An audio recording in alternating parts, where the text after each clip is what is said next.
Off the eastern coast of a peninsula most people could not find on a map, the ocean floor moved in a way it had not moved in 73 years, and within minutes, sirens were screaming across two continents. This is the story of the most dangerous kind of earthquake there is, the kind that scientists see coming decades in advance and can still do almost nothing to stop. The kind born not from surprise, but from patience, from a fault line that waited so long to break that an entire field of seismology was built around predicting the moment it finally would. And on the 29th of July, in the final hours of a summer night, it finally did. To understand why this single earthquake sent tremors of fear through geophysics departments from Tokyo to Seattle, you first have to understand what a seismic gap actually is and why the scientists who study them speak about them the way epidemiologists speak about a virus that has gone quiet but not gone away. A seismic gap is not empty space. It is the opposite. It is a section of a fault line, usually along the boundary between two tectonic plates, that has not ruptured in a major earthquake for an unusually long time compared to the segments on either side of it. That silence is not safety. It is the sound of stress accumulating year after year, decade after decade, as two enormous slabs of rock keep grinding against each other without releasing the pressure. Somewhere else along that same fault, the Earth lets go regularly, in earthquake after earthquake, bleeding off tension in smaller survivable increments. But in the gap, nothing happens. And that nothing becomes the most closely watched nothing on the planet because everyone in the field of seismic hazard knows that a fault segment that has stayed locked for 100 years has not stopped moving. It has stopped slipping. The two plates are still trying to slide past each other at the same relentless pace they always have, but instead of doing it smoothly, they're doing it by grabbing on and holding, tighter and tighter, storing the motion as strain in the rock itself, the way you'd store energy by winding a spring instead of letting it spin freely. Eventually, something has to give. The only question a seismic gap ever really asks is not if, but when and how violently. The stretch of coastline that finally answered that question sits along the Kamchatka Trench, off the eastern edge of Russia's Kamchatka Peninsula, one of the most seismically restless corners of the entire Pacific Ring of Fire. This is a place where the Pacific Plate is being forced downward and westward beneath the Okhotsk microplate at a blistering rate of roughly 80 millimeters a year, among the fastest convergence rates anywhere on Earth. To put that in perspective, that is nearly the speed at which your fingernails grow, except instead of keratin, it's an entire oceanic plate being shoved beneath a continental one, generating enough friction and pressure to build the kind of earthquakes that don't just shake buildings. They reshape coastlines and send waves racing across an entire ocean. And this stretch of trench has a memory, a long, violent, well-documented memory that scientists have been piecing together using instruments, tide gauges, tree rings, and old Russian seismic records for the better part of a century. The Kamchatka Trench does not have a short history of violence either. Long before modern instruments existed to measure it, the same boundary produced some of the largest earthquakes ever inferred from historical accounts, events in 1737 and again in 1841 that reached an estimated magnitude of 9 or higher, generating tsunamis so severe that written records of them survive from coastal settlements hundreds of kilometers away. This is a fault system that does not do things by half measures. When it breaks, it tends to break at a scale that reshapes the historical record of the region, and it does so again and again across the centuries, always along slightly different, overlapping stretches of the same trench, each rupture resetting part of the clock while leaving other sections still ticking. Go back to 1952, and you find the ghost that has haunted every seismologist who has ever studied this region. On the 4th of November that year, a monster earthquake estimated between magnitude 9 and magnitude 9.0 tore through this same stretch of subduction zone, rupturing roughly 600 kilometers of the trench in one single catastrophic event. It triggered a Pacific-wide tsunami that devastated the town of Severokurilsk, killing thousands and sending waves all the way to Hawaii, where the destruction was severe enough to help justify the creation of the modern Pacific Tsunami Warning System that still protects coastal communities today. That 1952 rupture was so large that it essentially reset the clock on this section of the plate boundary, releasing the accumulated strain in one violent motion and leaving behind a section of fault that would, in theory, need decades or even a century to build that tension back up again. But faults are rarely tidy, and the Kamchatka Trench is a patchwork of overlapping rupture zones, not one continuous segment that breaks all at once. In 1923, a magnitude 8.4 earthquake ruptured a stretch of the trench just to the north of where the 1952 event would later strike. In between these two great historic ruptures, seismologists eventually identified a gap, a section of the trench that hadn't fully participated in either the 1923 or the 1952 sequence, a segment that had been locked and loading for the better part of a century while its neighbors periodically let off steam. It became one of the most cited seismic gaps in the scientific literature on the Pacific, discussed in papers, modeled in simulations, flagged on hazard maps distributed to coastal engineers and emergency planners from Alaska to Japan. Everyone knew it was there. Everyone knew eventually it would break. What nobody knew was exactly when or exactly how big the earthquake filling it would turn out to be. The lead-up gave almost no warning that this would be the year, at least not to anyone outside the seismic monitoring stations, quietly logging data along Kamchatka's coast. In the days before the main event, the region experienced what seismologists call a foreshock sequence, and in hindsight, it was an unusually intense one. Beginning in the third week of July, dozens of earthquakes greater than magnitude 5 rippled through the area, including a magnitude 7.4 on the 20th of July, a jolt large enough on its own to make international headlines in a normal week, followed by additional magnitude 6.6 events in the days that followed. 50 earthquakes of magnitude 5 or larger struck in that 10-day window alone. To residents of Petropavlovsk-Kamchatsky, the regional capital, it might have felt like an unusually busy stretch of tremors, the kind the region experiences periodically without incident. To the fault itself, it was the sound of a lock starting to slip. Seismologists monitoring the region afterward would describe this 10-day stretch as a textbook foreshock sequence, but textbook only in hindsight. In real time, distinguishing a genuine foreshock sequence from an ordinary earthquake swarm is one of the hardest problems in all of seismology, because the vast majority of earthquake swarms never culminate in anything larger. There is no reliable way, even now, even with Kamchatka's dense modern instrumentation, to look at 50 magnitude 5 plus earthquakes in 10 days and say with confidence that a magnitude 8.8 is about to follow rather than nothing at all. That uncertainty is the quiet, uncomfortable truth sitting underneath every seismic hazard warning issued anywhere in the world. The data existed. The pattern, in retrospect, was there.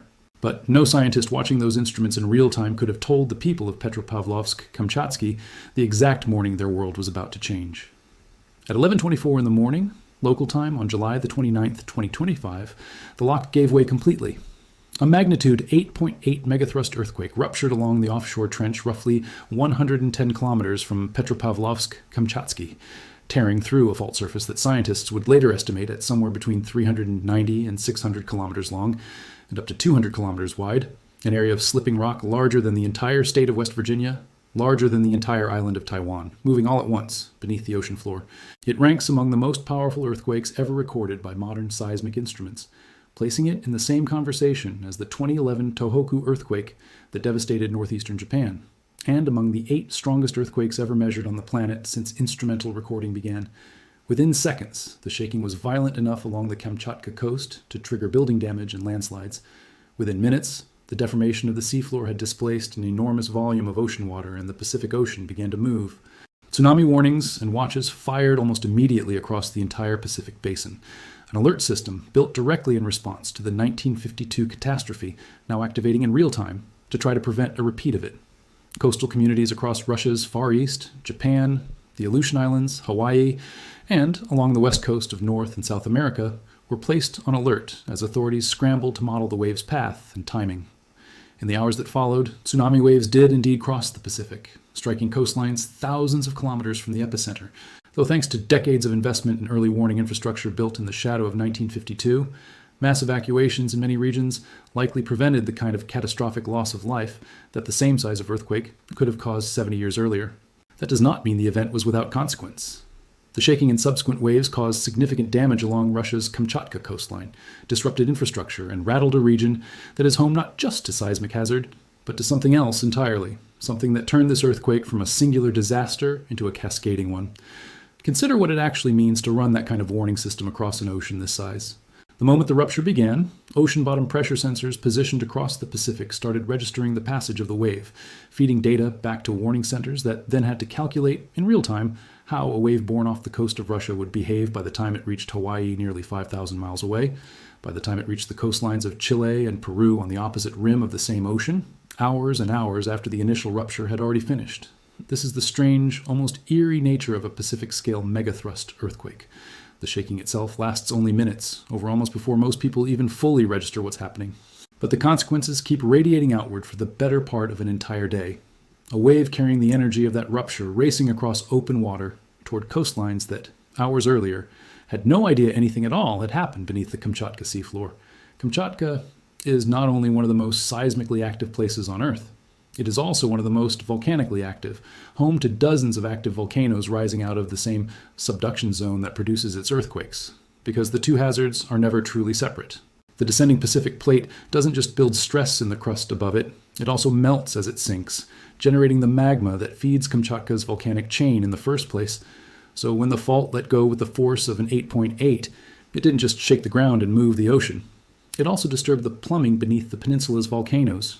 And in the aftermath of the main shock, scientists observed a marked increase in volcanic activity across the region, with reports of new or intensified eruptive behavior at multiple volcanic centers in the weeks that followed.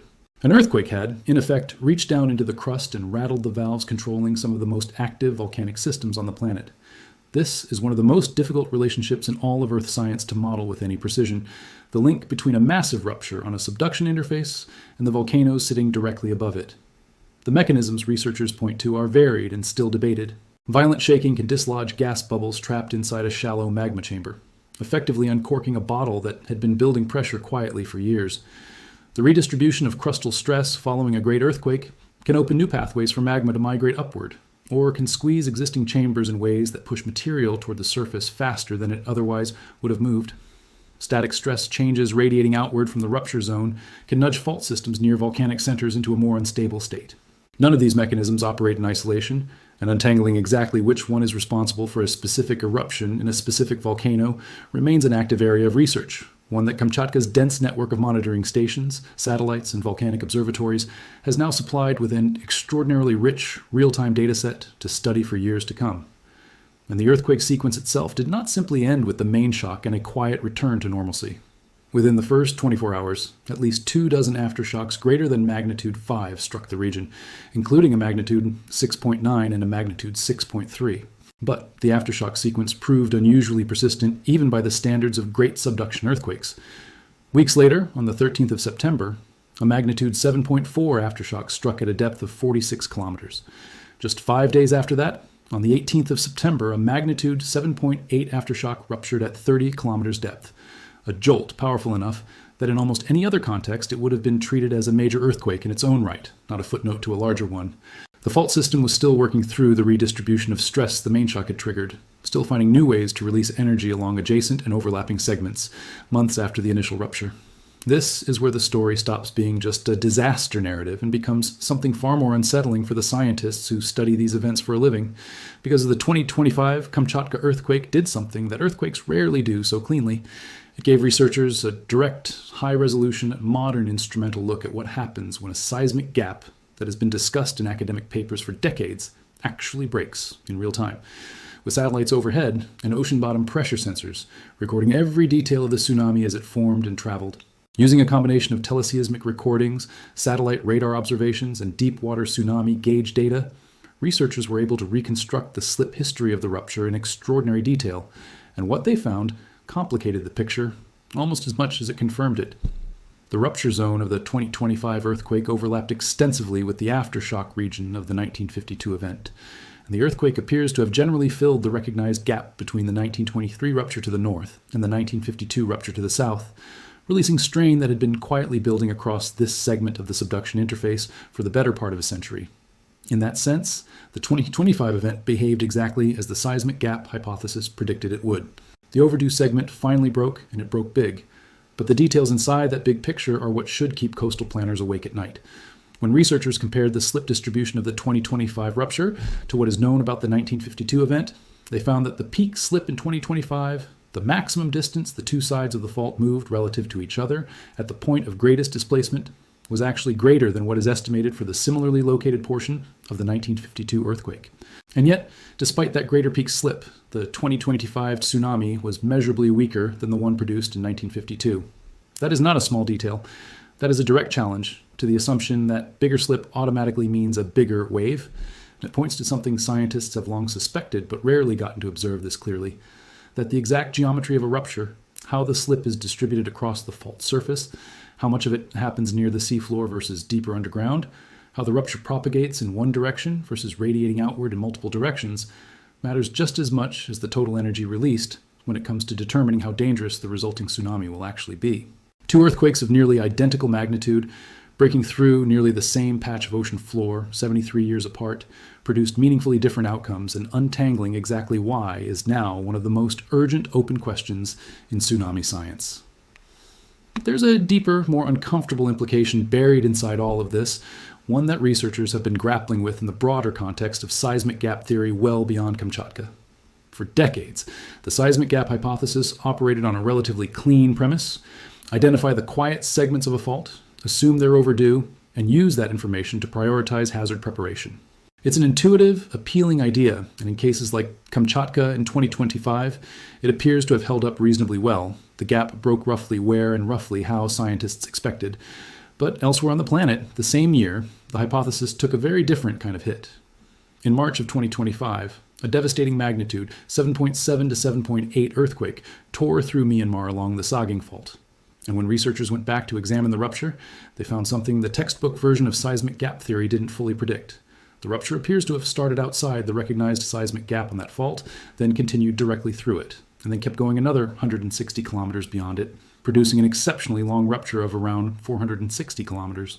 Simulations run afterward suggested that the boundary of the seismic gap was not actually a strong mechanical barrier at all, that under the right stress conditions, a rupture beginning somewhere else entirely can simply blow straight through a gap boundary that scientists had assumed would either contain the rupture or be the origin point of it. To be fair to the scientists working on the Saging Fault, the Myanmar earthquake was always going to be a strange case study, because unlike a typical offshore subduction megathrust, it occurred on a very different kind of fault entirely, a long strike-slip system similar in character to California's San Andreas, where the two sides of the fault slide horizontally past each other rather than one plate diving beneath the other. What made the Myanmar rupture so scientifically alarming wasn't just that it crossed the gap, it was how it crossed the gap. Researchers analyzing the event found that the rupture accelerated to what's known as a supershear velocity, meaning it propagated along the fault faster than the speed of the seismic shear waves moving through the surrounding rock, a phenomenon that occurs in only a small fraction of large earthquakes worldwide and tends to produce unusually violent concentrated ground shaking directly along the fault's path.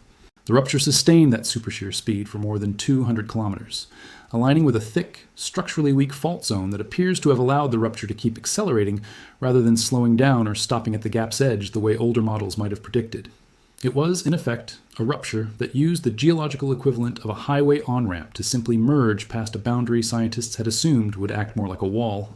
Put those two 2025 earthquakes side by side, Kamchatka and Myanmar, and you get a genuinely uncomfortable scientific picture. In one case, the gap behaved exactly as expected, quiet for decades, then finally rupturing on its own in a discrete, identifiable event. In the other, a supposedly separate rupture simply absorbed the gap into a much larger, longer, faster-moving earthquake that defied the boundaries scientists thought they understood. Seismic gaps, it turns out, can still tell researchers where stress is likely building in the crust, and that information remains genuinely valuable for hazard planning. But they can no longer be treated as reliable predictors of exactly where an earthquake will start, exactly how large it will grow, or exactly where it will stop. The old model of the seismic gap as a kind of ticking countdown clock, tick, tick, tick rupture, contained and predictable, is being replaced by something far messier, a picture in which gaps are real, dangerous, and worth watching closely, but where the actual behavior of an earthquake once it starts moving can be influenced by factors extending well beyond the boundaries of the gap itself, by the specific structure of the fault zone, by how strongly different segments are mechanically coupled to each other, by conditions scientists are still working to fully model even with the most advanced satellite and seismic instrumentation available today. So what does all of this mean for the rest of the Ring of Fire? For the other seismic gaps that sit quietly on hazard maps around the Pacific right now, waiting? It means the Kamchatka event is not being treated by the scientific community as a closed chapter. It's being treated as a warning shot, a live demonstration of exactly the kind of scenario that hazard planners in far more densely populated regions have been modeling for decades using historical data alone. The Cascadia subduction zone, running along the Pacific coast of North America from Northern California up through Oregon, Washington, and into British Columbia, is one of the most closely watched seismic gaps on the planet, precisely because it hasn't produced a major rupture since the year 1700, a silence of well over 300 years along a fault capable, according to geological evidence, of producing an earthquake in the magnitude 9 range, an earthquake that would generate a tsunami capable of devastating coastal cities across the Pacific Northwest within minutes of the shaking. Starting, minutes, not hours, Because unlike Kamchatka's warning system, which had time to alert distant Pacific shorelines, communities sitting directly above the Cascadia Fault would have almost no time at all. The Nankai Trough off the coast of Japan represents another closely monitored gap, one with a well-documented cycle of massive earthquakes roughly every 100 to 150 years, and current assessments place the region well within its expected recurrence window, prompting the Japanese government to maintain some of the most sophisticated earthquake early warning infrastructure on Earth, specifically.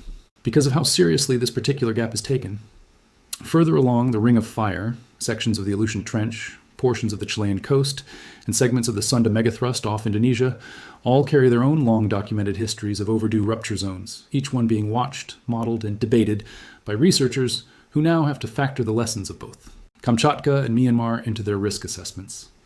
There's also a quieter, more technical debate running underneath all of this, one that rarely makes it into public reporting, but sits at the center of every serious hazard assessment being redrawn in the wake of Kamchatka.